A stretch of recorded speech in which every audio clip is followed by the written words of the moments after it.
Ya, silakan Bu. Bapak, kami mengucap syukur. Terima kasih ya Bapak. Hari ini kami bisa bersama-sama berkumpul kembali beribadah. Terima kasih atas perlindungan-Mu. Terima kasih atas kasih anugerah-Mu. Terima kasih atas kesehatan dan penyertaan yang sempurna yang Engkau berikan kepada kami ya Bapak.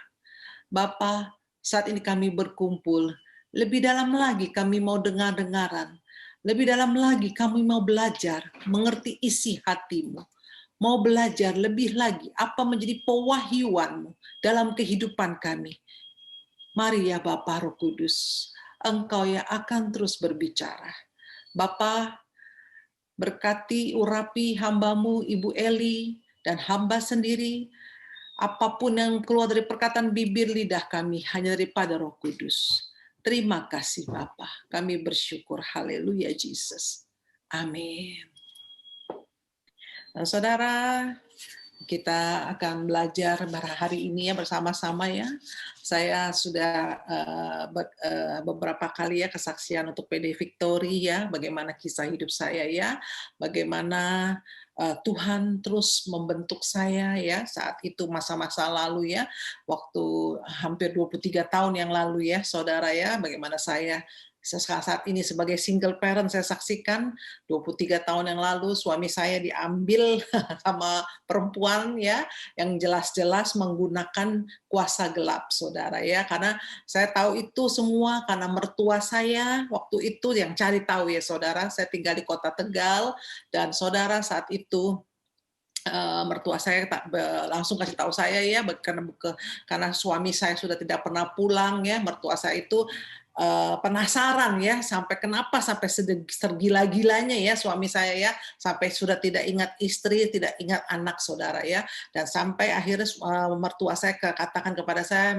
mertua saya bilang, Santi, ternyata itu suami saya itu ternyata didukunin ya saudara ya, didukunin oleh perempuan ini ya, ini dan mertua saya tuh datengin dukun ya saudara ya, dan mertua saya tuh bener-bener saat itu katanya sih bayarannya sekali visit ya, sekali kunjungan itu ya untuk dukun itu 500.000 saudara. Ini saya bicara hampir 23 tahun yang lalu ya. Jadi mertua saya tuh bawa fotonya papanya anak-anak ya, juga mertua saya sebut nama perempuannya ya yang sekarang itu, saat itu ya tinggal papanya anak-anak ya saudara ya. Dan saat itu benar-benar dukunnya bilang dan mengakui ya saudara bahwa betul ini perempuan memang datang ya ke dukun itu saudara ya, dan mertua saya tuh sangat pengen tahu ya saudara, dia penasaran, dia bilang apa sih gitu yang diminta dari ini perempuan gitu sama dukun ini saudara ya.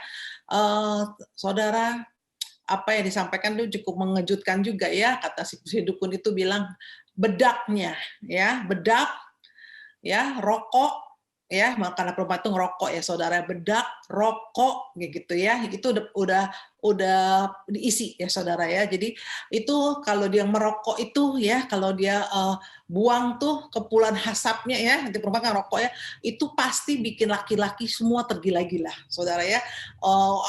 Pasti ini sama ini perempuan ini gitu, juga bedaknya saudara ya, dan banyak juga barang-barang hari-harinya sehari-harinya itu semua tuh yang sehari-hari dipakai perempuan itu dibawa ke dukun itu untuk diisi. Jadi untuk istilahnya untuk pelet ya, untuk pelet laki-laki yang dia mau pelet ceritanya saudara ya. Saya sepertinya tidak percaya ya saudara ya, tapi ternyata nyata ya saudara. Jadi sampai saya bilang sama mertua saya itu saat itu ya, saya katakan ya, kita anak Tuhan ya, kok bisa didukunin ya, kok bisa dipelet seperti ini ya. Saya katakan ya, pasti ada celah yang terbuka saudara dalam hidup kita. Kalau sampai kita mengalami ya, sampai kita bisa ya disantet atau diguna-guna ya saudara ya. Karena saya percaya kalau kita benar-benar dalam Tuhan ya saudara ya, perlindungan Tuhan itu sempurna. Apalagi saya katakan pengajaran saya beberapa saat yang lalu ya, saya katakan bahwa Saya ajarkan jemaat Tuhan saat ini untuk perjamuan kudus setiap hari, saudara. Perjamuan kudus setiap hari itu sangat penting, ya saudara. Itu satu tema khusus ya, khotbah satu tema khusus tentang perjamuan kudus. Dan saudara, saat itu perempuan itu ya rupanya mau apa saudara, ya dia sudah rebut suami saya, ya saya tuh tahu suami saya sudah tidak pulang, ya saya sampai berkata ya is okay gitu, saya bilang ya kamu tidak pulang ya udah. Dalam iman saya saat itu saya percaya saudara ya bahwa ya pastilah nanti suatu saat pasti suami saya akan kembali ke saya gitu ya. Saya berdoa ya, semua saya minta topang doa dari hamba-hamba Tuhan juga ya. Saya kenal beberapa hamba-hamba Tuhan yang cukup besar saat itu ya saudara ya. Saya telepon mereka ya untuk topang doa masalah saya. Tetapi kenapa ya? Saya katakan kok ini sampai sedemikian kuat ya, itu peletnya sampai sedemikian itu ya saudara ya. Sampai singkat cerita suami saya tetap mau menceraikan saya ya saudara ya. Dan saudara, saya katakan ya setelah 23 tahun berlalu, saya katakan Tuhan kita setia dengan firman-Nya, saudara ya. Saya bacakan satu ayat firman Tuhan ya, yang saudara harus mengerti ya, di Imamat 19 ya, Imamat 19 ayat 31 ya.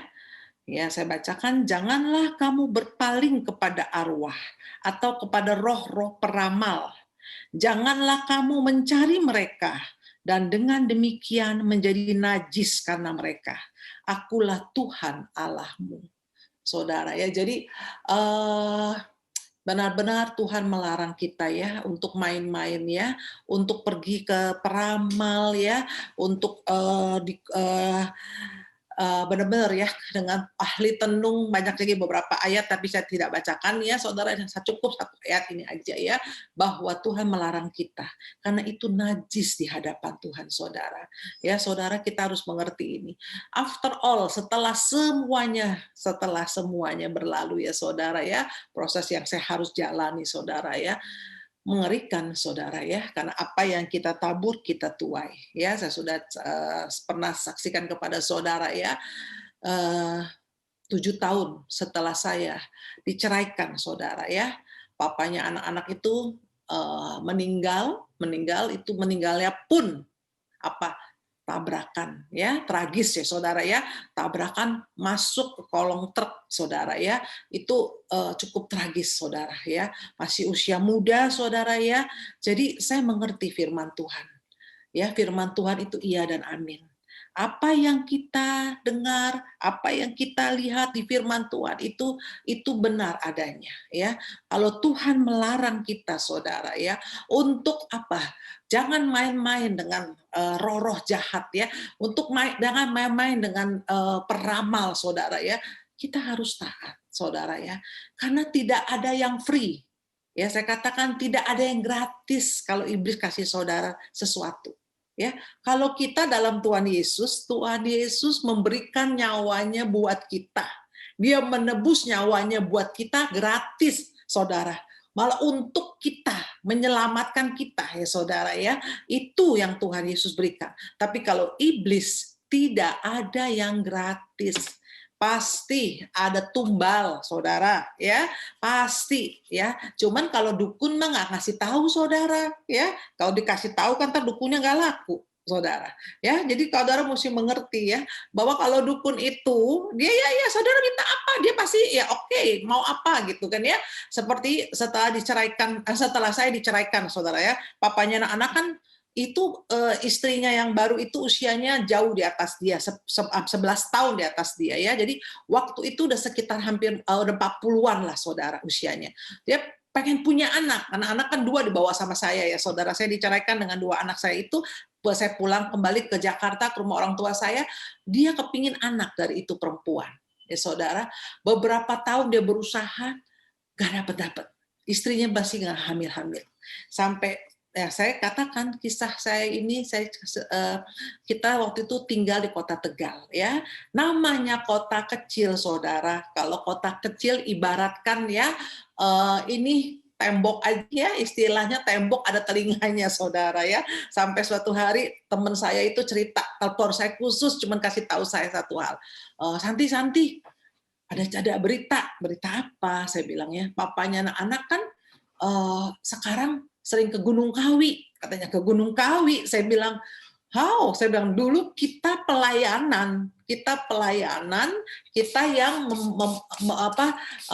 mengurapi ya, membakar patung-patung berhala ya saudara ya. Tapi kenapa sekarang? Jadi dia yang ke Gunung Kawi saudara sama istrinya yang baru itu saudara ya. Sudah ke Gunung Kawi, udah gitu ke orang pinter di Wonosobo saudara ya. Untuk apa? Minta anak Santi, dia kepingin hamil, istrinya yang sekarang ini hamil, dia kepingin punya anak ya, dapat anak lagi karena kan anak dibawa sama kamu dua-duanya gitu loh saudara.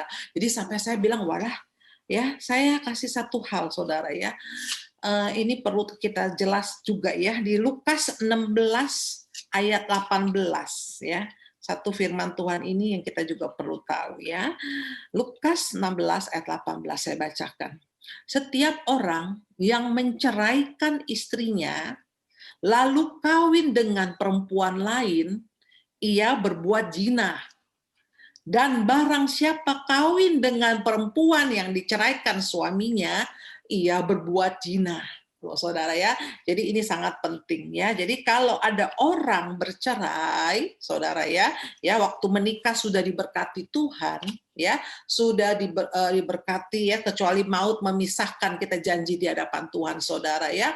Kita tidak boleh menikah lagi kalau kita cerai, kecuali salah satu pasangan kita itu kita memang meninggal ya saudara. Jadi bukan cerai hidup namanya ya istilahnya ya. Jadi cerai mati loh saudara, kalau di kartu keluarga gitu ya, keterangannya cerai mati saudara ya. Kalau kita anak Tuhan ya kan, kalau kita bilangnya nih cerai hidup, kalau misalnya pasangan kita masih hidup, kita tidak boleh menikah lagi. Sudah jelas ada ayatnya saudara ya. Ya, banyak sekali orang tidak mengerti ini. Atau banyak yang mengerti tapi pura-pura tidak mengerti, saudara ya. Karena saya melayani banyak janda-janda juga ya.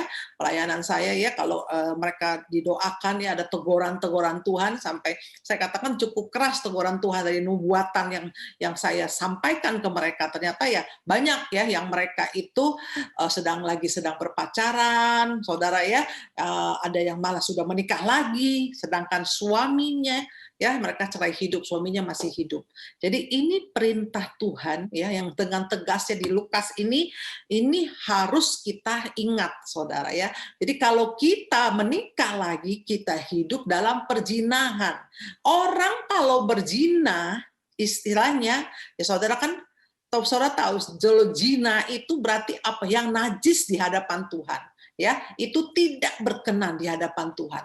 Jadi saudara, ya apapun yang kita lakukan dalam kehidupan kita hari-hari ini, saudara ya, saudara mesti percaya ada hukum tabur tuai. Apa yang kita tabur akan kita tuai. Kita menabur baik, kita menuai berkat. Kita menabur buruk, ya, kita menuai malapetaka. Ya saudara ya, jadi tadi saya katakan papanya anak-anak minta anak dari orang pinter. Ya, iblis bisa kasih, tapi apa hasilnya saudara? Keluar lahir ya cacat. Yang satu nggak begitu parah ya, hyperaktif ya. Yang satu perempuan hyperaktif ya. Yang laki adalah Down syndrome saudara. Down syndrome, kesian sekali saudara, sampai hari ini ya. Mereka istrinya ini udah pernah menghubungi saya ya berapa tahun yang lalu. Istri papanya ini setelah papanya meninggal pernah menghubungi saya minta maaf ya saudara ya. Dan dia punya Instagram saudara ya, dan dia pengen berhubungan lah dekat dengan saya. Intinya saya tanya kepada anak-anak saya, ini maunya apa ini orang, sedangkan papanya anak-anak sudah meninggal. Mereka pasti bilang, mami pasti ujung-ujungnya adalah uang gitu ya, uang ya. Dia minta secara nggak langsung, dia kepingin mami kenal dia lagi, kenalin anak-anaknya ya saudara ya, supaya apa ya, saya bisa bantu gitu loh untuk bantu kehidupannya sekarang gitu. Karena kan memang ini perempuan ini kan sudah tua ya saudara ya, sudah 60 lebih usianya saudara ya. Jadi waktu saya melihat di Instagram ya, itu yang laki Down syndrome, aduh saudara, nggak tega bener saudara ya, kita ngelihatnya ya. Tapi inilah ya, bahwa ada segala sesuatu, ada konsekuensi. Apa yang dia tabur, dia tuai. Dengan usianya 60 tahun lebih, saudara ya. Dia harus merawat. Dia ngomong sama saya, waktu dia minta maaf, dia bilang, ini Santi tahu kan anak yang terakhir yang laki ini Down syndrome. Ya saya bilang ya saya tahu, saya dengar ceritanya, ada orang kasih tahu saya ya, namanya Kota Tegal, saya katakannya kota sangat kecil ya, apa aja berita juga semua orang tahu ya, saya dengar gitu. Dia bilang iya, mesti sekolah khusus ya, dibawa ke jadi nggak bisa sekolah biasa, untuk sekolah yang untuk anak-anak cacat ya, dia bilangnya. Jadi biayanya besar Santi gitu ya. Jadi saya juga minta maaf kalau saya ada salah apa, sudah maafkan, sudah belasan tahun berlalu ya saudara, papanya pun sudah meninggal ya, saya sudah maafkan kok, saya bilangnya. Tapi rupanya dari ending, dari tujuan utamanya ya yang dia telepon saya itu, intinya adalah ya untuk memperkenalkan anaknya itu kepada saya gitu ya, istilahnya minta bantuan lah, bantuan dana gitu ya untuk anaknya itu yang cacat itu. Tapi ya benar-benar saudara ya, itu membuat saya tuh merenungkan firman Tuhan. Semakin hari saya semakin takut dan gentar akan Tuhan, bahwa firman-Nya itu iya dan amin saudara. Ya, jadi kita ini hidup ini jangan asal-asalan hidup saudara, karena apa yang kita tabur kita tuai saudara ya. Jangan, waktu itu dia mau bikin saya mati saudara, benar-benar saya rasakan sekali, karena waktu itu kan saya tidak mau dicerai ya. Dia papanya anak terus teror saya ya, teror saya untuk saya tanda tangan surat cerai sampai masuk ke pengadilan. Saya bertahan, saya tidak mau diceraikan ya. Apa yang dia bikin saudara, kalau saya lagi diem, saudara ya, tiba-tiba nih misalnya saya lagi diem ya, tiba-tiba perut saya tuh seperti ada yang tusuk-tusuk, sakit sekali. Langsung saat itu ya, saya pakai minyak urapan, saudara ya. Jadi saya sudah tahu, mertua saya sudah menyampaikan bahwa ini orang main dukun gitu ya, ini pen pelet. Ya pikir saya ya, saya waktu itu polos, hanya memelet papanya anak-anak gitu loh ya. Ya rupanya bukan hanya mau pelet, dia mau bikin saya mati. Supaya apa? Kalau saya mati, anak dia bisa ambil. Papanya bisa ambil. Dua-duanya dia ambil sama dia. Jadi istilahnya dia nggak usah hamil lagi, saudara, gitu kan. Ya, terus kedua, kan saya nggak mau diceraikan. Ya, jadi dia pikir, waduh kalau saya nggak mau diceraikan, kapan dia bisa kawin sah dengan papanya anak-anak? Sebenarnya kan dia mau kawin sah dengan papanya anak karena satu hal, ya karena dia melihat papanya anak punya pabrik saudara ya, punya pabrik itu kejar-kejar ya, jadi karena materi lah saudara ya. Jadi dia bikin saya itu benar-benar ya saudara, kalau saya lagi diam saudara ya, tiba-tiba bisa perut saya sakit, ada tusuk-tusuk, entar bagian perut depan, entar bisa pindah ke bagian belakang saudara ya, sampai saya cuma pakai minyak urapan. Dalam nama Yesus saya katakan, dalam nama Yesus, setiap santet kuasa roh jahat apapun yang coba-coba ya mau mengambil nyawaku, aku patahkan, aku hancurkan dalam nama Yesus. Saya pakai minyak urapan, habis saya pakai minyak urapan langsung saya angkat perjamuan kudus. Saya angkat perjamuan kudus. Saya percaya ya saudara ya, setiap orang pasti saudara sudah mengerti ya bagaimana harus berdoa dengan perjamuan kudus. Di waktu masuk dalam perjamuan kudus, saya berdoa perjamuan kudus, saya tambahin. Jadi saya tolak santet, saya tolak setiap kuasa kegelapan roh jahat, saya tolak hipnotis, saya tolak guna-guna apapun rancangan si jahat dalam kehidupan saya. Jadi saya berperang. Saya masuk dalam doa-doa peperangan saudara. Ya saudara ya, jadi itu memang saya alami. Ya entar pindah ke belakang sakitnya ya saudara ya. Saya sampai bingung saudara ya. Saya sakit apa? Nggak mungkin, usia saya masih muda, baru umur 26, belum 27 saat itu saudara ya. Masih sangat muda saudara ya. Jadi saya nggak sakit apa-apa, sehat, tapi bisa tiba-tiba di perut sakit sekali. Entar Ya saya katakan bisa perut depan, bisa pindah ke perut belakang, saudara ya. Tapi saya lawan. Dan yang kedua, ya saya benar-benar ini saya lihat sendiri dengan mata kepala saya sendiri. Ya saya tuh jadi papanya anak kan suatu hari kita punya 2 mobil, saudara ya. Jadi dia ambil mobil yang satu, ya, yang satu tetap ya dia tinggal, dikasih pak saya yang pakai, saudara ya. Nah, suatu hari dia tukeran mobil, dia bilang dia mau pinjam mobil. Dia pulang ke rumah, dia cuma bilang saya mau pinjam mobil yang ini. Oh ya udah, saya bilang pakai silakan gitu ya. Ya memang saya nggak kemana-mana. Saya bilang ya satu anak saya masih pada kecil-kecil, saudara ya, masih kecil. Anak yang pertama baru sekitar 4 tahun, anak yang kedua baru sekitar 2 tahun, saudara ya, masih kecil-kecil. Jadi saya jarang pergi-pergi, saudara aja bang. Ya udah ambil mobilnya. Begitu pulangin mobilnya gitu dia pakai mobil, pulangin udah selesai gitu ya. Udah ada berapa hari kemudian saya mau ke supermarket, saudara ya. Saya pakai mobil, saya duduk ya biasa gitu ya. Saudara tahu di kursi sebelah ya saya kan bagian kursi bagian setangnya, di kursi sebelah itu ada ikat rambut, saudara, ikat rambut yang dari kain ya. Biasa kan rambut panjang diikat gitu, saudara ya. Dari kain digeletakin di kursi. Saya tahu, wah ini punya ini pasti punya itu perempuan gitu loh. Itu pasti dengan sengajanya digeletakin di situ gitu, saudara ya. Dan saya tahu gitu dia pengen tunjukkan bagaimana powerfulnya dia ya. Itu ada strategi lah kalau perempuan nakal itu ya.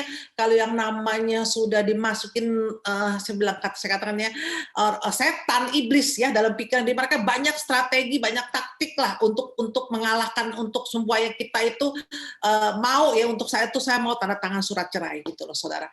Waktu itu saya ambil itu ikat kepalanya ya. Ya waktu itu saya doakan karena saya memang sudah pelayanan. Saya sudah pelayanan dengan papanya anak seperti melayani rumah-rumah orang yang banyak patung-patung berhala ya. Saat mereka bertobat, mereka mau dibersihkan rumahnya, saya dan papanya anak itu datang ya. Itulah pelayanan kami. Kami mengurapi rumah-rumah seperti itu dan barang-barang tumpas yang harus dimusnahkan ya, saudara ya. Jadi itu ikat rambut itu saya bakar.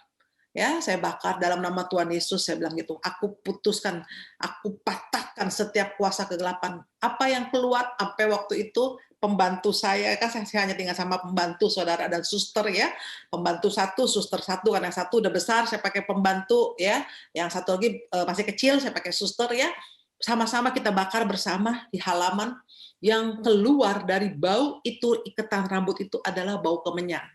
Saudara, di situ sampai suster sama pembantu saya kaget, nyonya kok bisa bau kemenyan ya? Ya, saya bilang saya tidak kaget ya, kalau yang namanya sudah main kuasa kegelapan ya itu udah pasti, saudara ya, diisi ya, saudara. Apapun, apalagi mertua saya cerita ya, mertua saya sudah datengin dukunnya ya. Mertua saya bayar waktu itu 500.000 gitu ya untuk interview, istilahnya dukunnya diinterview sama mertua saya gitu ya, apa yang diminta oleh perempuan ini gitu. Jadi rupanya ya seperti itulah, saudara ya. Kita belajar, saudara, balik lagi ya, apa yang kita tabur kita tuai ya. Kita menabur baik, kita menuai berkat, menabur buruk, menuai malapetaka ya. Firman Tuhan iya dan amin. Jangan main-main, jangan pernah kedukun, saudara ya. Jangan main-main dengan Tuhan, jangan main-main. Firman Tuhan iya dan amin ya. Jadi Pak Frans, cukup sampai di sini ya. Gantian Ibu Eli yang mau sharing ya. Oke, terima kasih. Berikan dulu tepuk tangan bagi Bu Susanti Leman yang sudah sampaikan sharingnya, baik firman Tuhan dan kesaksian hidupnya. Selanjutnya Ibu Eli Kurniawati ya. Silakan akan sampaikan sharing. Ya, shalom semuanya ya. Terima kasih Bu Susanti ya. Mungkin pengalamannya juga mirip-mirip sama saya. Saya cerita aja sekilas ya. Jadi pada waktu pernah beberapa tahun yang lalu, pada waktu suami saya memutuskan untuk menceraikan saya ya. Pada waktu itu sepertinya memang keadaan seperti membuat saya shock. Tapi Tuhan tuh luar biasa. Pada waktu itu Tuhan cuma bilang gini, kamu tenang, kamu percaya, kamu akan lihat mujizatku. Jadi pada waktu itu saya benar-benar taat sama Tuhan. Saya tahu bahwa kekuatan iblis ya, Ailing boleh ditayangkan ya, Saudara yang mengalami kuasa gelap, itu tipsnya itu cuman 4 ya. Kalau saudara tahu hari ini adalah di firman Tuhan lawan iblis ya. Hari ini tipsnya jaga hati ya, lawan iblis yaitu tunduk kepada Allah, iman yang teguh, doa dan penyembahan. Pada waktu itu saya mulai fokus dengan Tuhan, saya percaya. Saudara tahu mujizat 3 hari setelah itu suami saya tiba-tiba membatalkan perceraian. Persis mujizat yang terjadi pada waktu Yesus disalib, 3 hari kemudian dia lihat mujizat kebangkitan. Saudara tahu, waktu saya pulang, ya saya pada waktu itu mengunjungi anak-anak. Setelah saya pulang ke rumah, saudara tahu, sampai di rumah, saya begitu sampai menginjakkan kaki dari bandara masuk ke rumah, pembantu saya semua teriak keluar, bilang gini, Bu, itu ada kain kafan orang mati itu besar sekali saudara ya. Jadi kain kafan itu bisa terbang di rumah saya. Jadi begitu kain kafan itu terbang, semua pembantu saya kaget. Tapi anehnya kain kafan tidak bisa masuk dalam rumah saya, cuman di area pembantu. Dan pada waktu itu saya melihat ya ternyata setelah strateginya gagal, wanita ini, itu dalam pemikiran saya, suami saya pasti mau menceraikan saya dalam jangka waktu yang sekonyong-konyong, itu pasti kuasa mantra. Dan ketika dia tahu kuasa mantra itu tidak jadi, ya, yang tadinya mau menceraikan saya, tiba-tiba dibatalkan dan berganti dia yang diusir sama suami saya, otomatis wanita ini pasti menyerang saya. Dan pembantu saya bilang gini, kalau sudah kain kafan itu ada kematian biasanya. Tapi benar-benar pada waktu saya sampai di rumah, kain kafan itu juga sampai di rumah saya. Ya, itu berarti Tuhan sudah menyelamatkan hidup saya. Ya, sehingga saya melihat kain kafan tuh saya tidak takut saudara, saya percaya. Dan ketika malamnya setelah saya sampai kain kafan sudah lewat ya saudara, pembantu saya bilang gini, aduh untung ya tidak ada kematian. Kalau menurut tradisi orang Jawa itu ada yang mau dibunuh dan pasti di rumah ini. Kalau tidak mungkin kain kafan yang bersih di sekitar rumah saya itu tidak ada kuburan saudara. Rumah saya itu benar-benar perumahan. Dan pada waktu malam ketika saya sudah sampai di rumah, saya jam 3 itu penyembahan ya. Pada waktu saya masuk di dalam satu penyembahan, tiba-tiba jam 3 saya dengar ada seorang anak kecil tuh nangis, kayak teriak-teriak. Saya pikir anak saya yang kecil. Saya keluar jam 3 pagi setelah itu, saya keluar, saya buka. Loh, anak saya tidur itu enggak nangis, enggak apa. Tapi kok ada suara kayak teriak, nangis. Saya tahu bahwa ini pekerjaan iblis dan ketika saudara menyembah, makanya doa, nyembah, tunduk, respon hatimu benar, iblis itu takut saudara. Dan ketika saya menyembah, itu benar-benar, saya tidak tahu kalau di kamar saya itu ada benda-benda yang benda-benda mistik ya. Ketika itu sudah selesai, saya abaikan semuanya. Saya tahu ini serangan istrinya iblis mulai mengirim lagi mantra-mantranya.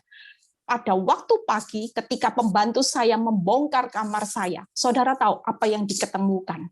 Hari itu membantu saya menemukan yang namanya taring harimau, susu emas, bulu perindu, sesajen beras, kain kafan, semua ada di dalam satu paket, saudara.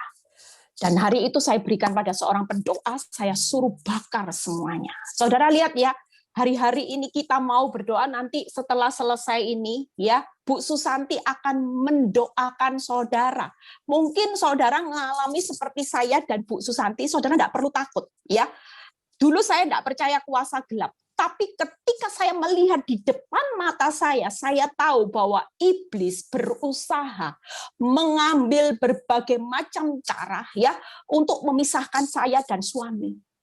Tapi ketika saya punya Tuhan yang luar biasa, saya menjaga hati, saya melepaskan pengampunan, di situ kemenangan itu terjadi.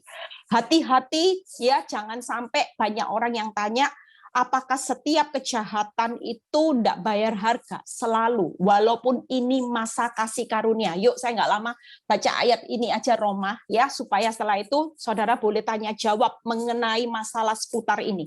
Roma 2 ayat 5-9, ya. Jadi saudara hari-hari ini yang hidup janganlah, walaupun tokomu sepi, ya, nggak usah sampai pakai kuasa gelap.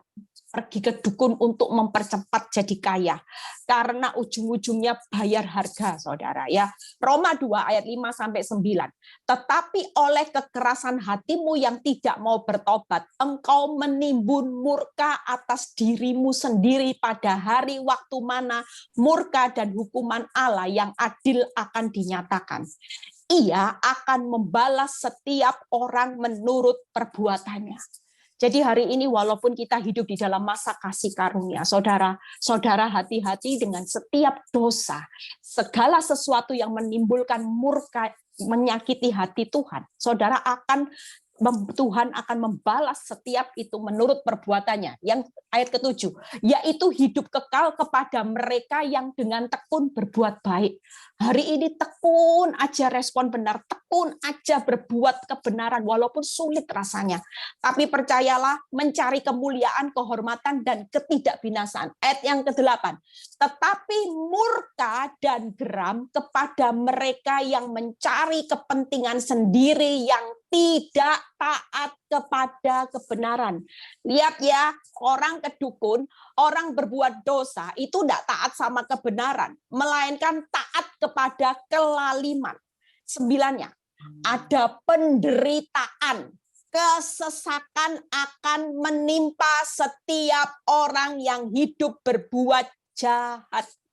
Saudara lihat ya, jadi kalau saudara hari-hari ini main-main dengan dukun, main-main dengan dosa, ya, kita itu hari ini ada satu hal yang Tuhan akan lakukan. Tuhan akan menimbulkan murka Tuhan, saudara akan mengalami penderitaan dan kesesakan. Makanya hari ini yuk, saudara jadi anak Tuhan, tidak usah takut. Hari-hari ini banyak orang yang konseling sama saya, ya. Bahkan beberapa hari yang lalu ada seorang ibu yang berkata, ya suaminya bayar harga kena kanker. Banyak ibu-ibu yang berkonseling sama saya, suami yang selingkuh ya, yang kelihatannya menyakiti terlihat di awal enak, bahkan sudah meninggal, saudara. Bayar harga penderitaan, kesesakan. Pada waktu mau meninggal itu pun tidak langsung meninggal loh, saudara. Disiksa dulu. Lewat penderitaan, nyesek dulu. Baru meninggal, walaupun mati, tetap diampuni dosanya. Tapi kan tidak enak, saudara. Hari ini yuk, saudara dan saya, ya, malam ini kita percaya Tuhan akan menyatakan pembelaan buat saudara dan saya. Yang mau tanya jawab, saya serahkan sama Frans, ya. Nanti yang mau didoakan, yang bertobat malam ini, pernah ke dukun, ke suhu, ke paranormal, malam ini, akui di depan Tuhan pelanggaran ini, supaya kita semua bebas dari murka, dari penderitaan, kesesakan, minta ampun. Yang hari-hari ini tokonya dikerjai orang, atau hari ini saudara merasa lagi dikirim mantra-mantra, saudara malam ini Bu Susanti akan mendoakan saudara, ya, kita mau, kita tidak perlu takut. Kalau Bu Susanti dan saya punya pengalaman, tapi semuanya diluputkan karena kita punya Tuhan, roh yang ada di dalam hidup kita jauh lebih besar. Bayangkan, kuasa gelap aja, paketnya lengkap di kamar saya. Bisa nangis loh saudara, pada waktu saya nyembah Tuhan. Itu lengkap loh saudara, mulai jimat, mulai bulu perindu, susuk, semua ada di dalam kamar saya. Saya enggak tahu, tapi pada waktu saya jenggot, nangis saudara rohnya. Enggak tahan dengan roh yang ada di dalam hidup saya. Amin, ya. Frans sudah boleh ambil alih supaya bisa tanya jawab, ya. Oke, terima kasih Bu Gembala. Berikan tepuk tangan dulu. Luar biasa ya. Ada yang komen, serem ya dengerinnya, begitu ya. Baik, kita mau tanya jawab nih ya. Ada Bu Susanti Leman dan Ibu Eli Kurniawati, nanti bisa saling melengkapi ya tentunya. Nah begini, ada pasangan suami istri ya, Ya, ya ini banyak pertanyaannya hampir sama, ada beberapa yang hampir sama begitu ya. Saya langsung membacakan saja salah satunya. Jadi kalau suaminya itu pulang ke rumah, sepertinya baik kondisinya.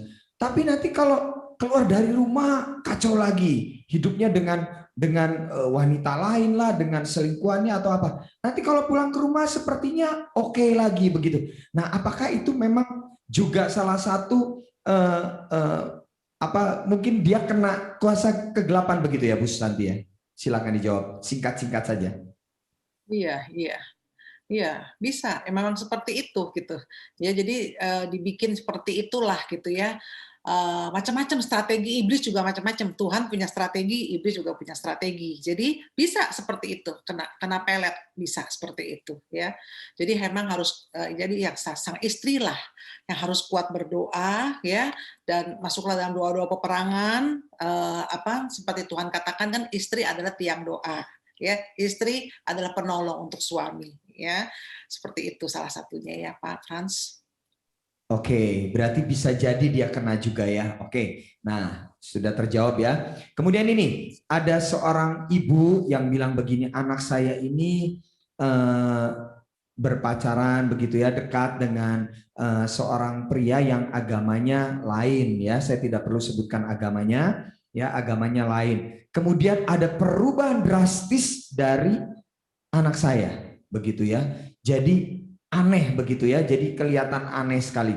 Nah, apakah dia bisa jadi juga kena kuasa kegelapan seperti itu? Bagaimana Bu cara mengetahuinya begitu ya Bu? Silakan Bu Susanti. Iya, bisa jadi gitu.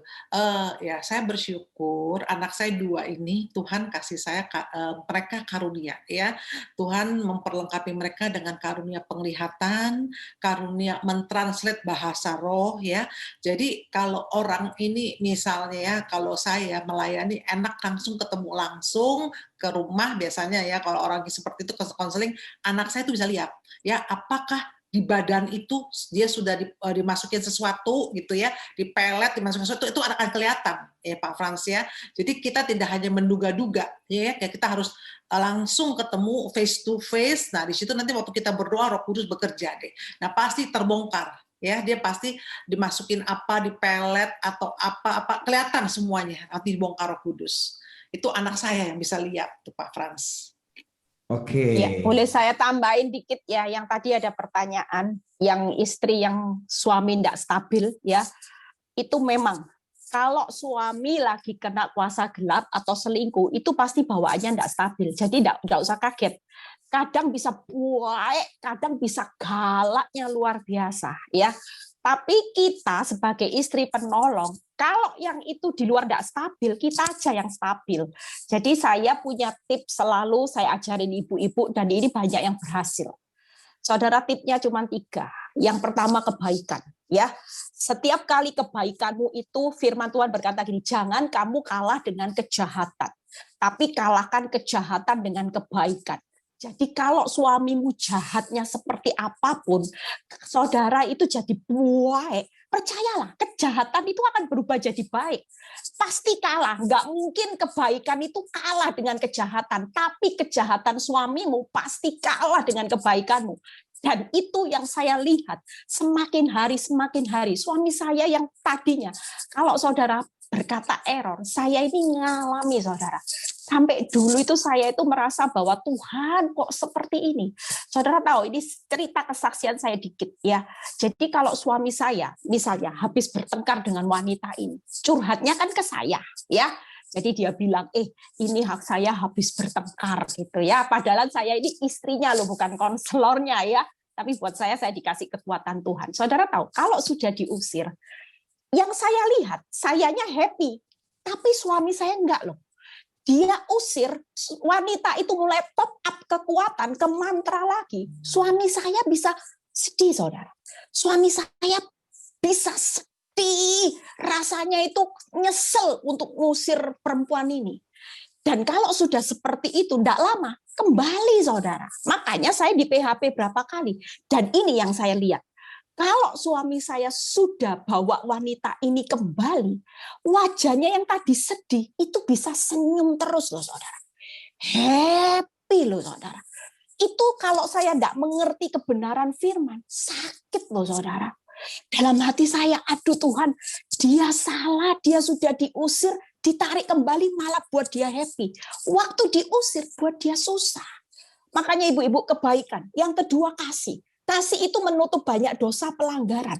Waktu kita praktek kasih, saudara tanpa saudara sadari, saudara sedang tarik roh suami saudara. Itu menuju kebenaran. Matanya dibuka. Mata rohaninya yang tertutup dibuka. Kakinya yang tersesat ditarik Tuhan ke jalan kebenaran. Yang ketiga, doa. Lewat 3 ini peperangan rohani, saudara hidup secara roh.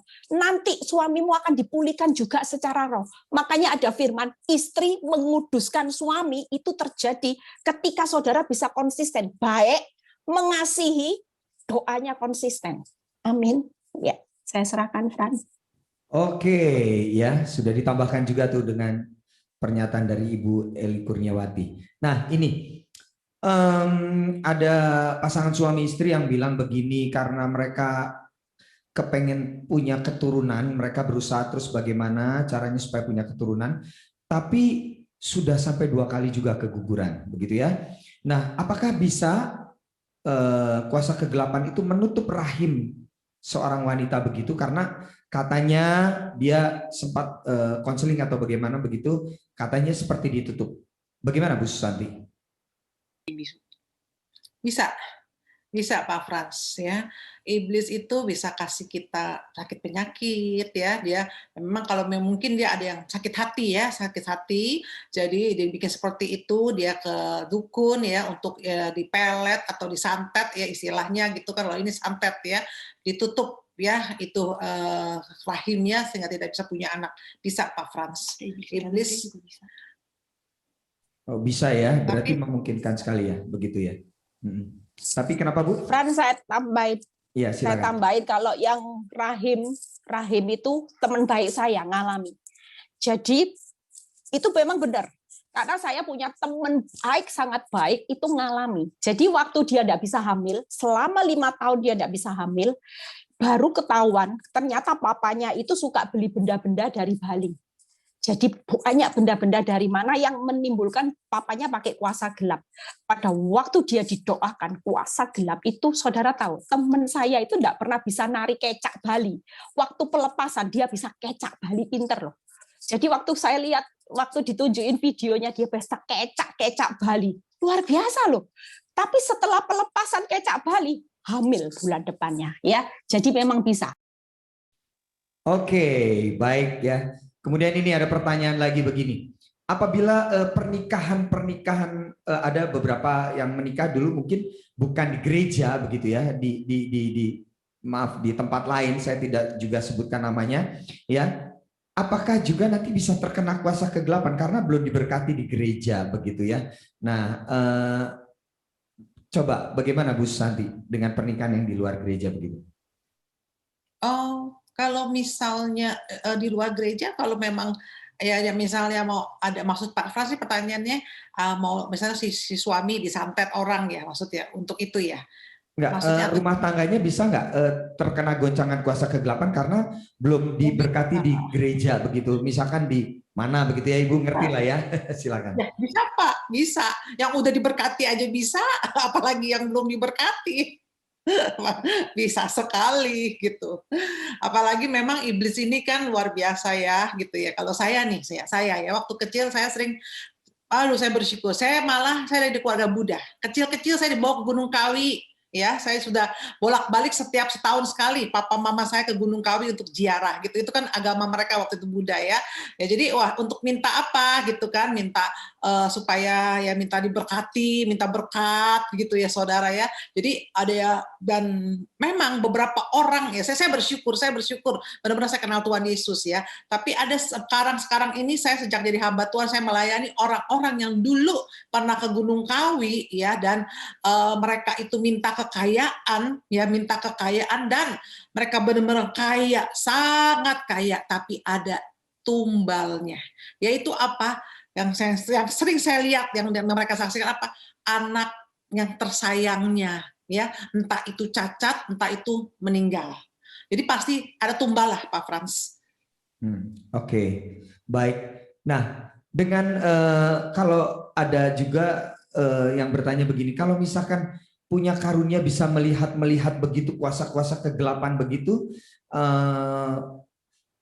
bagaimana ya untuk bisa maksudnya bisa kuat supaya bisa menghadapi kuasa-kuasa kegelapan begitu ya, karena dikasih karunia seperti itu. Ya, jadi awalnya anak-anak saya itu dari SD, mereka bisa lihat ya. Awalnya bukan langsung lihat dulu Pak Frans ya.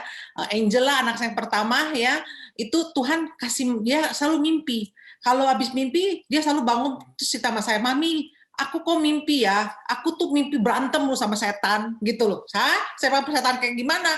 Ntar dia bilang, "Mami, setannya berbentuk pocong." Ntar nggak ada berapa hari lagi dia cerita lagi, "Mami, aku mimpi berantem sama kuntilanak," gitu. Jadi Tuhan itu pelan-pelan ya, rupanya buat anak-anak nih ya, saya perhatikan tuh anak saya tuh sama juga yang kedua, Keisha ya, pelan-pelan Tuhan buka ini pelan-pelan ya, pelan-pelan sampai itu waktu itu masih awal di mimpi dulu. Nah, begitu dibukakan secara benar-benar mata jasmaninya, dia ngelihat langsung, saya misalnya waktu itu saya ngertinya ya, waktu saya ajak mereka pelayanan, pulangnya mereka ngomong, "Mami tadi di sana," tadinya saya bukan untuk pelayanan itu ya, ngusir setan bukan, hanya konseling gitu ya, ada yang minta didoakan dan minta saya konseling, saya bawa firman.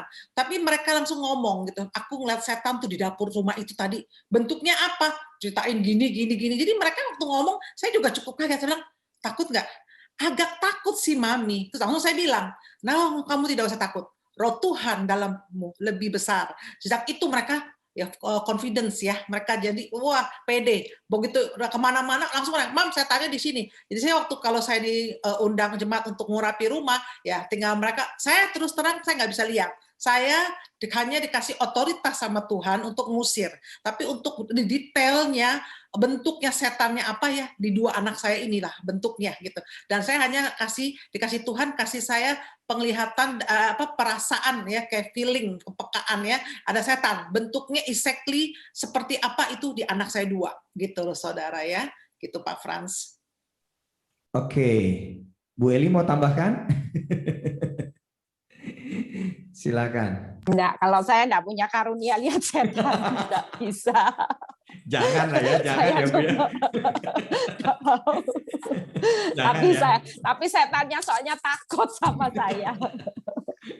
Oke. Kita anak Tuhan pasti dilindungi, enggak usah takut ya. Amin ya. Bahkan jangan berharap ya bisa punya karunia begitu ya. Ya, baik. Nah, ini ada seorang ibu yang berkata begini, suaminya itu terikat dengan roh-roh leluhur begitu. Bahkan lucunya juga dia menggabungkan dengan kuasa-kuasa Tuhan juga, suka baca firman, tapi juga suka seperti itu.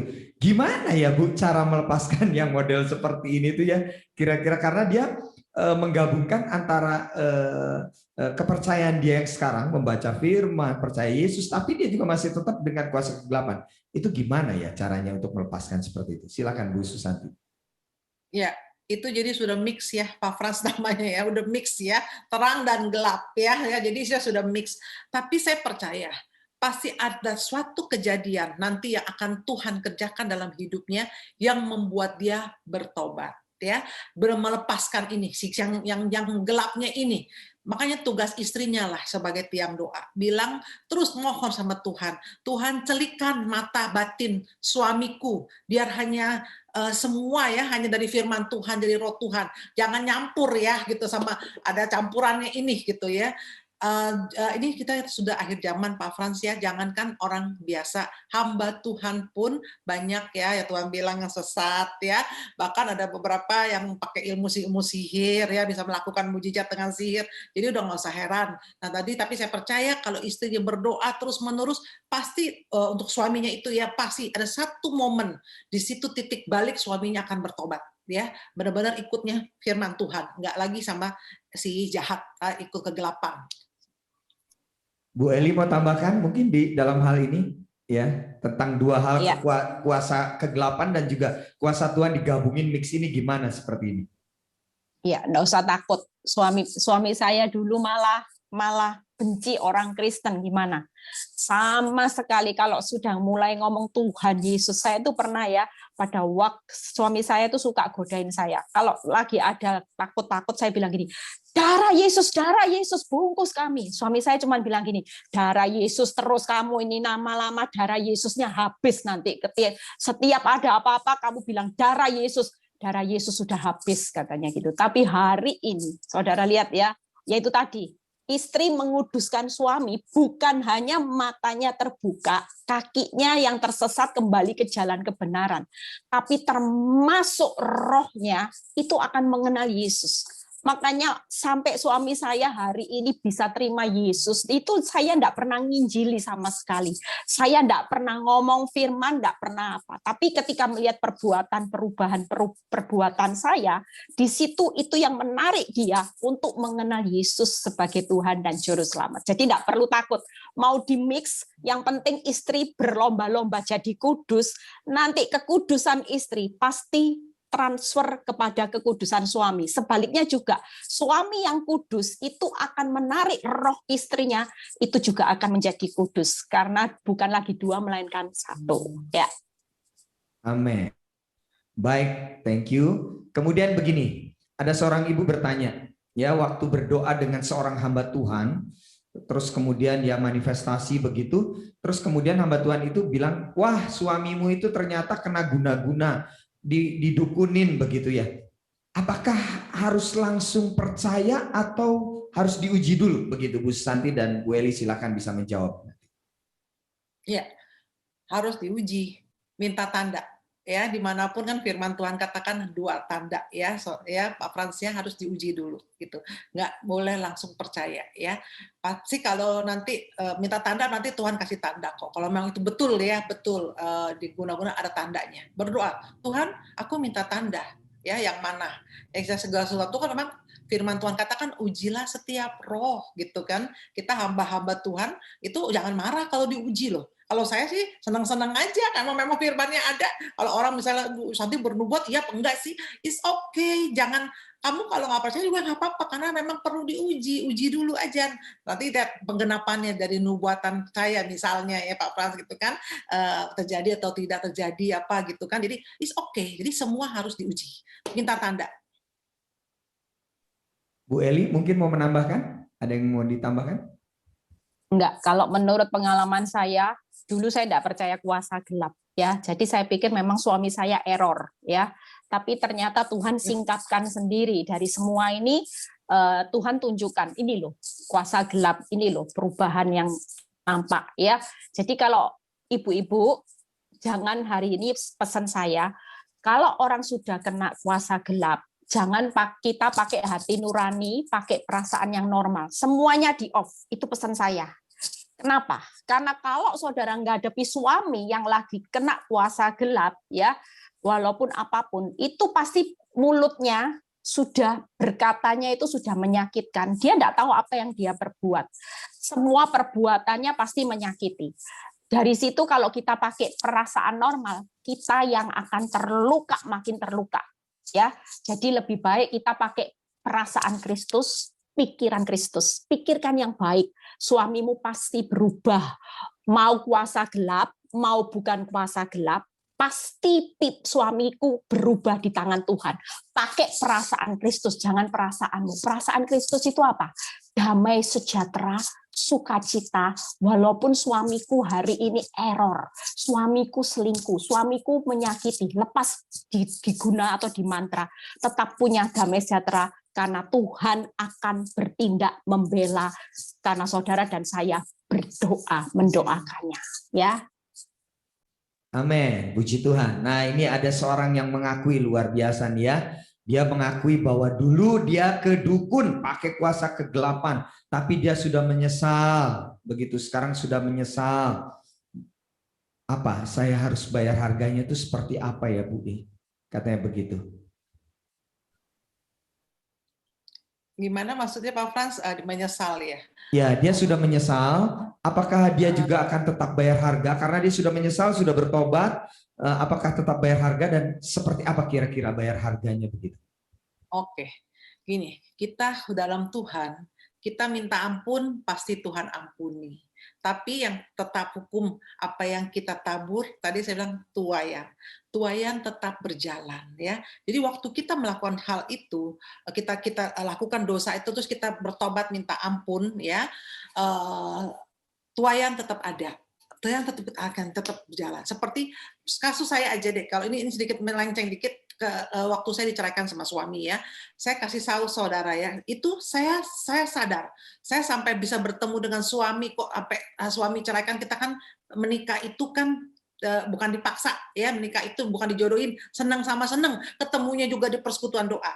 Tapi satu hal, waktu saya mau perkenalkan papanya anak ke orang tua saya untuk jadi pacar saya gitu, ya, papa mama saya semua menolak, menentang, ya. Jadi saya waktu itu, saya pikir, wah, papi mami ngerti apa gitu kan, papi mami taunya kan apa sih, kita kan udah anak Tuhan sama-sama, ya, apa salahnya kalau saya dengan papanya anak-anak. Jadi saya tetap menikah dengan papanya anak, walaupun sebenarnya papa mama saya tidak setuju, ya. Jadi saya sudah salah di hadapan Tuhan. Saya sudah melawan otoritas. Orang tua adalah otoritas, ya. Jadi waktu itu otoritas pertama kan kita tahu Tuhan, kedua ya orang tua, ya, ketiga pemerintah gitu, ya, itu ada otoritas, ya, dalam firman Tuhan. Nah, saya sudah melawan otoritas, jadi ya saya tetap menikah. Akhirnya ya saya harus mengalami itu, saudara, ya. Jadi tapi saya sudah minta ampun. Makanya waktu selesai itu saya cuma bilang, Tuhan, saya tahu saya salah. Saya harus menuai. Ya, saya menabur dengan ketidaktaatan, ya. Malah saya sampai waktu itu sama mami saya, ya, waktu itu ya mami saya larang saya untuk menikah dengan papa anak, saya nggak ajak ngomong mami saya 7 hari, seminggu. Bayangin saya pulang sekolah dari Amerika liburan 2 minggu, seminggu nggak ngomong sama mami saya, karena mami saya tuh ngelarang saya, ya. Tapi balik lagi, ya, saya sudah minta ampun, tapi tetap tuayan tetap berjalan. Nah, waktu saya menjalani yang tuayan itu, yang nggak proses Tuhan itu, saya katakan tuayan, saya cuma bilang, ya Tuhan Yesus, waktu saya angkat perjamuan kudus, saya bilang, persingkat proses tuayan saya. Ya, nggak enak. Memang saya harus ngadepin semuanya. Saya tahu saya salah, tapi saya sudah minta ampun. Padahal saya sudah minta ampunnya waktu kapan? Waktu lagi menikah. Terus banyak ribut, ya, kasus-kasus terus. Istilahnya saya diorotin lah, ya, saya diorotin sama papanya anak, mengorot, selalu minta pinjam uang sama papa saya, tapi nggak pernah bayar, ya saudara, ya. Lewat saya sih pinjamnya. Jadi dia suruh saya. Jadi saya tahu begitu. Saya menikah dalam menikah setahunan saya baru ngeh. Aduh, ini saya salah menikah. Ini orang ini yang ada bukan cinta saya gitu, ya, yang ada malah saya ngomong apa bahasa Indonesia, kalau kita bilang orang Jakarta bilang ngorotin, ya, pengeretan gitu, ya, suruh minjem uang, terus kerja sama papi saya pun korupsi, saudara, ya. Jadi saya itu udah tahu saya salah menikah. Saya sudah minta ampun. Saya minta ampun sama Tuhan, ya, tapi tetap saya katakan tuayan tetap terjadi, ya, gitu Pak Frans. Bu Eli mau tambahkan? Kalau menurut saya, tuayan itu pasti ada. Tapi saya pernah dikasih gambarannya gini. Orang kalau melakukan sesuatu, pasti dipenjara kan. Nah, waktu di penjara itu, kita minta ampun kan, Tuhan ngampuni. Dan kalau kita hari itu berbuat baik, kita bertobat, hancur hati, Tuhan melihat kesungguhan hati kita. Istilahnya gini, penjara tetap ada, tapi saudara dan saya akan dapat remisi. Saudara tangkap ya, remisi itu tadi, keringanan itu tadi, seperti Bu Susanti bilang, minta percepatan untuk bayar harganya itu. Ya, kita percaya Tuhan itu kasih karunia, ya. Kita tidak tahu sampai seberapa remisi, kemurahan yang Tuhan berikan dari bayar harga. Tapi percayalah, pada waktu kita bertobat, itu kita sudah mengikut sertakan Tuhan dalam proses bayar harga. Jadi waktu kita proses bayar harga, kita mengikut sertakan Tuhan. Tuhan bilang gini, aku turut bekerja di dalam proses bayar hargamu. Dan percayalah, kalaupun ini proses bayar harga, ketika engkau mengikut sertakan aku, tidak akan melampaui kekuatanmu. Engkau pasti sanggup menanggung segala perkara, karena aku bukan Tuhan sebagai Bapak itu yang jahat, yang kejam sampai mau buat anaknya menderita. Enggak. Tapi tetap bayar harga itu karena dia konsekuen dengan firman-Nya. Apa yang saudara tabur, saudara tuai. Tapi pada waktu saudara bertobat hari ini, enggak usah takut. Tadi ada ibu yang takut, yang sudah bertobat, enggak usah takut. Ya, ada bayar harga tetap. Tapi ikut sertakan Tuhan, tidak akan melampaui kekuatan. Kalaupun ada prahara, percayalah, kita pasti kuat menanggung segala perkara. Baik ya, kalau tadi pelaku yang suka ke dukun dan sudah bertobat. Sekarang pertanyaannya begini, dia diserang terus, ya bertahun-tahun mungkin diserang terus begitu, entah rumah tangga, pekerjaan, kesehatan diserang terus kuasa kegelapan. Pertanyaan dia, apakah ada limitnya kuasa kegelapan itu? Begitu ada, karena mungkin dia sudah nggak tahan ya. Apakah ada limitnya dan bagaimana begitu tahu bahwa sampai kapan itu selesainya? Gitu. Gimana Bu Santi? Ya, kita harus kuat, kita pasti kuat ya. Kalau kuasa kegelapan nih yang menyerang kita, pasti kan ada seseorang yang itu ya pekerjaan dukun lah ya. Itu ada orang yang suruh kan untuk nyerang kita ya. Itu dukun kan mesti dibayar ya. Ya, itu dukun tuh cukup mahal loh, bayaran dukun loh saudara ya. Jadi itu ya sampai itu orang ini aja gitu ya. Sebenarnya itu orang juga udah keluar uang banyak juga untuk nyerang kita ya sebenarnya. Nah, tapi kita percaya Tuhan kan kalau saya kesaksikan berkali-kali tutup bungkus kita dengan kuasa tubuh dan darah Yesus perjamuan kudus itu nggak akan kena. Kayak saya sekarang, saya sebagai hamba Tuhan sekarang saya banyak nolongin orang-orang yang sedang diganggu pelakor ya istri-istri ganggu sama pelakor nih ya. Dukun itu kalau kerja di atas jam 12 malam ya waktunya orang lagi tidur dia kerja ya untuk itu keluarin santet semua gitu ya. Nah, jadi kalau lagi nolongin jemaat, misalnya ada satu case yang saya tolong juga, saya masuk jam 12 malam saya doa ya. Itu kalau di alam roh ya, dan kan kita sebagai anak Tuhan kita kan nggak, dia kan kayak saya pun juga dulu saya didukunin, saya nggak cari dukun lagi, kita cari hamba Tuhan sama, dia juga cari hamba Tuhan. Nah, saya masuk jam 12 malam itu di alam roh kita perang. Ya, dan saya tidak pernah takut sekapun atau tenang, waduh dukun kekuatannya di mana nih ya, kali ini kekuatan ini dukun yang mahal nih, yang hebatnya sabar Pak, saya nggak mau tahu karena saya selalu percaya saya pasti menang. Ya, saya percaya ini karena saya tidak akan pernah sampai kenapa-napa apa itu santet masuk ke saya, karena dukunnya juga kirim balik santet ke saya. Dukunnya tahu loh siapa yang tolong itu ibu. Karena pernah ya jam 2:30 pagi saya masih lagi puja penyembahan ya, di atas genteng saya suara ledakan dar itu kencang banget ya, sampai pembantu saya bangun, pembantu biasanya bangun 2:30, 2:30 juga bangun, sampai tuh ibu ada kebakaran, doa apa meledak. Saya bilang saya tahu, langsung terus bilang santet tidak bisa masuk rumah kamu, masuknya ke ini yang meledak di atas. Tadi ada pertanyaan tadi anak saya baca-bacain, saya menggaptek ya Pak Frans, tadi ada pertanyaan, orang tanya bedanya pelet sama santet apa, kata tadi tuh ya, saya baca tadi Angela bilang, "Mam jelasin." Pelet itu tuh untuk memelet ya, seperti itu pelakor tuh pakainya pelet gitu ya. Pelet untuk supaya dia tuh tergila-gila sama kita ya. Terus kalau kita ngomong ya, dia ngikut apa kata kita. Jadi mulut kita ini dibikin manis lah gitu ya. Biasanya tuh dukun tuh kasih susuk ya. Itu kasih susuk tuh di mulut juga. Jadi orang dengar ngomongannya nurut. Nah, kalau santet itu nyerangnya bikin kita mati. Ya, dibikin mati atau dibikin sakit, itu santet. Kalau pelet itu orang yang jadi dia dengar apa kata kita dengan kecantikan yang ini pokoknya ya papanya anak bedaknya aja di itu gitu, itu untuk pelet namanya gitu. Tadi kata pertanyaannya pelet dan santet bedanya apa Ibu Santi? Saya ini gaptek Angela nih, Pak Frans yang bantuin saya bacain pertanyaan jemaat sedikit-sedikit. Oke, jadi gitu. Soalnya saya bacanya yang DM ke saya, yang direct message ke private saya, jadi saya lebih mementingkan yang itu. Jadi tadi mungkin dia chat di publik ya. Baik, Bu Eli mau tambahkan mungkin tadi dari yang disampaikan? Iya, kalau kuasa gelap itu pasti ada habisnya, top up. Makanya lihat ya, kalau suami yang kena pelet, kena ilmu, itu ada kalanya dia baik. Kalau dia sudah mulai baik sama kita atau dia berubah, itu berarti kuasa mantra sudah hilang. Mantra itu tidak bisa selamanya, harus di top up. Dan kalau waktu top up itu pasti butuh uang lagi. Jadi ada batas waktunya. Tapi ada jangka waktu mantra itu sudah tidak bekerja sama sekali ya, karena kita percaya bahwa Tuhan kita jauh lebih dahsyat ya. Dan saya pernah dengar satu kali ada seorang, mama saya juga pernah dengar ini. Seseorang datang sama saya, dia bilang ini Bu Eli, dukun yang dipakai itu ada yang meninggal. Jadi dukun yang dipakai dari orang yang menggunai saya itu sudah meninggal. Ya, saya sih nggak kepo, saya nggak tanya lebih lanjut, tapi saya waktu dengar saya cuma bilang gini, Tuhanku dahsyat, Tuhanku luar biasa.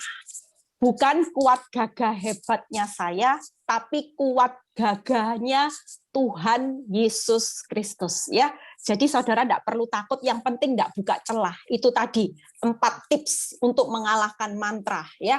Jaga hati, tunduk kepada Allah, iman yang teguh, doa dan penyembahan ya. Oke, baik. Ada pertanyaan begini, kalau kita mau bangun rumah, suka tanya sama ahli Feng Shui, begitu ya? Nah, itu termasuk juga kompromi dengan kuasa gelap apa enggak tuh, Bu? Ya, kompromi. Karena ya, apapun bagus, hari apa bagus, letak di mana bagus gitu ya, tanah kita ya gitu. Jadi seperti saya saksikan hidup saya sendiri ya. Saya sebelum rumah yang sekarang, rumah saya sebelum ini yang ini saya ada satu rumah lagi, itu rumahnya tusuk sate.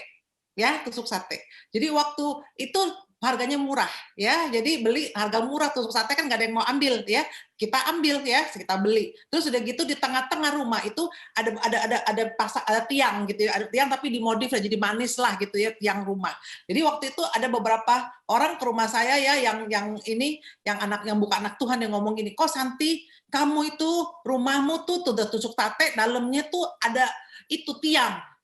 Emang kenapa? Saya bilang dalam rumah ada tiang, nggak bagus. Ini nanti berat jodoh gitu loh. Saya bilang berat jodoh ya iya lah, maksudnya kan apa sih, kamu punya anak perempuan 2 loh gitu loh, nanti ini bagaimana, kamu rumahnya udah ini udah nggak bagus lah, pokoknya Feng Shui rumah kamu nggak bagus. Saya bilang saya nggak percaya Feng Shui, saya mau bersyukur saya punya rumah, saya nggak kehujanan nggak kepanasan. Saya bilangnya, tahu saudara, ini rumah sekarang saya pindah rumah yang sekarang, ini rumah yang lama ini saya kontrakin.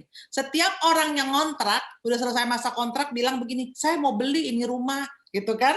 Oh kenapa? Enak sekali ini rumah, saya suka sama ini rumah. Saya bilang ini rumah nggak dijual, emang cuma dibuat dikontrakin. Dan benar-benar nggak berat jodoh tuh, saya udah mantu, anak saya 1 udah mantu gitu kan ya, tinggal yang 1 lagi Angela ya, ada beberapa suka, cuma emang belum dari Tuhan, dia juga nggak suka. Nah kalau saya bukan berat jodoh, emang saya mah memang nggak mau nikah lagi saudara. Jadi bukannya karena saya berat jodoh, kok Ibu Santi kok berat jodoh, emang nggak mau nikah lagi, males ngapain ngurus ya. Maksudnya saya nanti kan maunya main sama cucu, saya pelayanan itu aja, saya udah tahu ya waktunya tuh ada sangat dekat gitu ya. Jadi malah setiap yang kontrak itu rumah mau beli, padahal itu tusuk sate dan ada tiang yang katanya jelek gitu kalau menurut Feng Shui ya. Tapi wah, Tuhan tuh dahsyat kok. Kita tidak pernah dipermalukan ya. Oke, ya itulah tentang Feng Shui ya, cukup jelas ya. Nah ini mungkin pertanyaan yang paling sering ditanyakan ya. Nanti Bu Susanti dan Bu Eli akan menyampaikan pendapatnya, menjawab pertanyaan ini. Doa peperangan. Nah, ini doa peperangan tuh modelnya seperti apa? Apakah bisa berdoa peperangan sendiri atau perlu juga sama hamba Tuhan atau tim doa? Nah, ini silahkan dijawab, Bu. Iya. Saya dulu ya, kalau saya doa peperangan, kita doa perang sendiri, kita punya kuasa, punya otoritas, Tuhan kasih kita kuasa untuk mencabut di bumi, tercabut di surga, ditanam di bumi, tertanam di surga, kita ada kuasa mulut kita. Jadi kita berperang sendiri. Waktu kita angkat perjamuan kudus, setiap hari kan perjamuan kudus ya saudara, saya bilang dalam nama Yesus, misal ya, waktu dulu saya diproses Tuhan, saya nggak punya uang, saya bilang dalam nama Yesus aku diberkati. padahal nggak punya uang loh ya. Aku bilangnya aku diberkati dalam nama Yesus ya. Aku kelimpahan dalam nama Yesus. Jadi itu yang kita lawan, keadaan kita ya. Misalnya kita lagi sakit ya, saudara lagi sakit, saudara berdoa, Tuhan dalam nama Yesus, aku percaya aku sehat, aku sembuh dalam nama Yesus. Jadi itu kita balik keadaan kita itu ya. Jadi dengan memperkatakan itu, dengan iman kita perkatakan ya, waktu kita angkat perjamuan kudus itu bilang, terima kasih atas tubuh Yesus, aku percaya aku sembuh dari segala setiap sakit penyakit, biarpun rasanya masih kerasa sakit ya di badan misalnya ya, masih, tapi tetap bilang aku bersyukur aku disembuhkan Tuhan. Itu sudah berperang sendiri, Tuhan kasih kuasa. Silahkan Bu Eli. Iya, saya tadi sudah jelasin kan melalui doa, kebaikan, kasih. Saudara tahu waktu saya mau dicerai, itu memang menurut pengakuan suami saya, ya. Hari itu dia ngambil keputusan, itu katanya pikirannya blank. Nggak tahu kenapa tiba-tiba dia bisa tega untuk berkata menceraikan saya. Ya, jadi itu peperangan. Makanya pada waktu saya terima kabar itu, otomatis saya shock dong. Saya jelas-jelas down benar-benar, tapi Tuhan menguatkan saya. Kamu tenang, percaya, tetap jaga hati, tidak usah sakit hati, kamu tetap sukacita, ngucap syukur aja, tetap baik sama suamimu, tidak usah dimaki-maki, tidak usah membela diri. Lihat pembelaanku, ternyata benar. Waktu saya taat, itu sudah peperangan. Jadi waktu saya terima kabar itu, sebenarnya saya ingin marah. Dan suami saya tuh bilang gini waktu itu, untung saya tangkal semuanya. Suami saya bilang gini, harta semua kamu ambil, ya, saya enggak minta apapun, kamu ambil semuanya. Dan saya cuma bilang gini, saya nggak mau harta kamu, saya hari ini bertahan karena saya mengasihi kamu. Saya bukan lihat, saya tolak semua harta kamu. Pada waktu itu saya tidak sakit hati, saya justru melepaskan berkat waktu ngomong sama suami saya. Dan beberapa hari pun saya seharusnya sedih dong, tapi saya enggak sedih, saya tetap percaya sama Tuhan, malah saya ketawa-ketawa sama anak-anak, saya enggak cerita. Jadi saya enggak ceritakan bagaimana rencana papanya untuk menceraikan saya. 3 anak saya enggak ada yang tahu. Saya diam, saya cuma bawa sama Tuhan. Dan itu peperangan yang jitu. 3 hari Tuhan, kalau mau memulihkan, firman Mazmur 81, membalik tangannya seketika. Saudara tangkap ya. Jadi peperangan itu doa, kebaikan, kasihmu, itu yang akan memenangkan. Makanya tenang, percaya, itu terletak kekuatanmu itu benar, saudara. Tuhan Yesus memberkati. Iya. Ini ada yang bertanya juga begini tentang perjamuan kudus itu ya, yang tadi Bu Susanti bilang kalau ada serangan-serangan juga mengadakan perjamuan kudus secara pribadi, begitu. Itu apakah memang disarankan seperti itu ya, perjamuan kudus seperti itu, dan juga apakah liturginya perlu sama dengan seperti yang di gereja atau gimana Bu? Katanya masih kurang jelas tadi. Iya. Tentang perjamuan kudus sebenarnya satu tema khotbah khusus ada kalau kita mau, saya mau ulas ya secara detail. Tapi saya sekarang ambil garis besarnya aja di Kisah Rasul 2 ayat 46. Tiap-tiap hari para murid memecah belah roti di rumah masing-masing. Berarti tiap-tiap hari para murid itu perjamuan kudus ya saudara ya. Jadi perjamuan kudus itu boleh di rumah setiap hari. Itu yang saya lakukan ya. Ini saya sudah lakukan ini sudah hampir 24 tahun, jalan 24 tahun ya. Saya sudah perjamuan kudus setiap hari dengan anak-anak saya ya. Jadi memang waktu kita angkat sama aja seperti kita perjamuan di gereja ya. Dan masuklah dengan pokok doa masing-masing. Setiap orang kan pergumulan doanya beda-beda ya. Apa menjadi pergumulan doa saudara waktu angkat perjamuan kudus saudara doakan gitu ya saudara ya. Ya apapun ya, misalnya waktu saudara angkat perjamuan kudus saudara bilang terima kasih Tuhan atas tubuh Yesus ya. Kita minta ampun dulu atas setiap dosa kesalahan kita ya. Jadi saudara bilang lewat tubuhmu saya dikuatkan, atau saudara masuk deh pokok doa saudara. Waktu dulu saya pokok doa saya kan saat itu ya saya bilang Tuhan dalam keadaan saya kekurangan, saya bilang Tuhan Yesus aku percaya aku Tuhan cukupkan aku dalam nama Yesus ya. ya. Aku percaya anak-anakku, kan kata orang kan anak-anak saya anak broken home ya, karena perceraian ya, cerai hidup itu pasti anak banyak sekali broken home ya. Jadi saya tolak itu kata broken home. Saya bilang anak-anakku adalah anak-anak yang dipakai Tuhan, anak-anakku adalah anak yang takut akan Tuhan.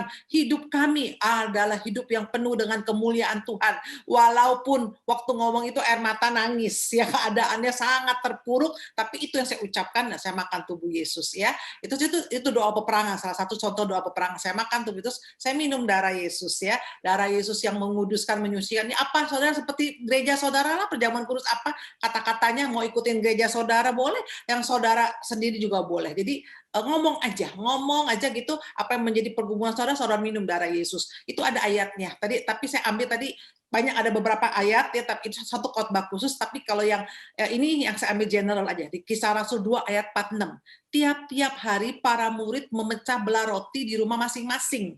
Ya, jadi di rumah masing-masing itu boleh perjamuan kudus. Ada yang bilang dulu orang bilang, Ibu Santi saya takut gitu kan, harusnya di gereja, harusnya pendeta yang mimpin. Di mana ayatnya gitu ya, kalau harus pendeta yang mimpin gitu, yang bahwa kita nggak boleh perjamuan kudus, nggak ada kok ayatnya. Jadi kita semua boleh perjamuan kudus di rumah masing-masing, ngangkat sendiri gitu ya. Jadi itu ya, gitu aja gitu. Nanti kalau memang mau lebih detail bisa ke handphone saya ya, nanti bisa konseling lebih detail tentang perjamuan kudus ya. Oke, terima kasih Bu Susanti. Nah, ini pertanyaan yang terakhir mungkin bisa langsung juga dijawab oleh Ibu Eli ya, mungkin gitu. Keluarga Kristen ya, cinta Tuhan ya, sudah melayani misalkan begitu juga, tapi kok bisa masih ada penglihatan-penglihatan di rumahnya, misalkan ada sesuatu yang ya dilihat begitu, terus kemudian ada ular mungkin di rumah atau apa.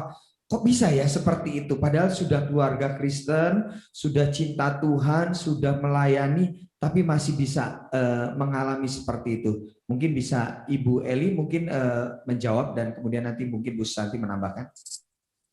Maksudnya kalau lihat kuasa gelap bisa lah. Saya lihat kain kafan bisa jatuh ke rumah saya.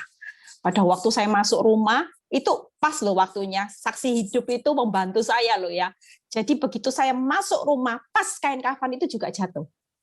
Ya, jadi bisa, kita ini bisa. Saya juga hari itu percaya Tuhan, saya lihat yang namanya benda-benda gaib. Bahkan kalau yang namanya suara seperti suara santet, apa suara letusan-letusan itu bisa, tapi kita itu di cover sama Tuhan, jadi tidak perlu takut ya.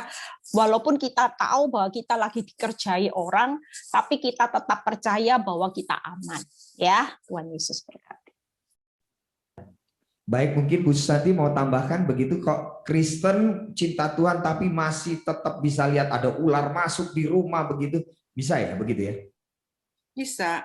Kalau ini kita butuh tindakan nubuatan ya, kita sudah hidup di ujung dari akhir zaman, iblis serangnya kan double porsi tuh ya. Kita tindakan nubuatan, jadi apa perlunya, kita perlu pengurapin rumah ya, itu kita harus namanya ada pengurapan rumah, seperti kita dari perjanjian lama ya, waktu Musa itu mengurapi semua rumah ya, supaya tulah malapetaka tidak terjadi ya. Jadi itu kita segala sesuatu itu seperti ada orang tanya saya gini, Bu Santi, saya sudah berdoa mau pergi, tutup bungkus dengan kuasa darah Yesus ya Tuhan, saya mau pergi hari pagi-pagi dong, doa pagi ini ya. Totonya saya dihipnotis di mall ya, di mall dihipnotis, habis nih di Jakarta loh saudara ya, kejadiannya sebelum COVID ya, habis semua perhiasan, habis ATM terkuras semua, sedangkan saya sudah berdoa, saya sudah bilang Tuhan tutup bungkus dengan kuasa darah Yesus. Saya sudah berdoa itu. Saya bilang satu yang kamu kurang. Kamu tidak benar-benar makan dan minum tubuh dan darah Yesus. Karena beberapa kasus kesaksian jemaat sendiri dan saya juga, saya ini mau dihipnotis. Saya dihipnotis di mall. Saya udah dikepung depan belakang, dua depan, dua belakang saya untuk hipnotis saya. Saya dari jauh saya diliatin. Saya pikir jemaat ya. Saya kan katanya kan dulu kan kalau saya tuh ini bapak-bapak ya, dua ya. saya kira jemaat gitu loh. Saya senyum karena kan nanti kan kalau nggak senyum dibilang pendeta sombong ya saudara ya. Padahal kan kadang-kadang saya juga nggak kenal, tapi kan saya pikir ya sudahlah, saya senyum. Tahu saudara, begitu makin dekat itu 2 orang laki-laki itu langsung saya baru tahu di belakang saya ada lagi 2. Kasih kodenya begini. Jadi kasih kode, ternyata saya tengok ke belakang saya ada lagi 2 laki. Jadi mereka berempat. Jadi dari depan sama dari belakang gitu ya. Jadi yang ini bilang, berarti saya nggak bisa dihipnotis. Mereka liatin saya terus. Itu saya tahu kenapa saya tahu saya mau dihipnotis? Itu kan ada toko, buru-buru saya langsung masuk. Kan di dalam mall ya saya masuk. Terus segitu saya bilang, saya bilang sama mbaknya yang jaga toko, Mbak, saya permisi ya. Itu jualan sepatu klak saudara ya, itu di mall ya.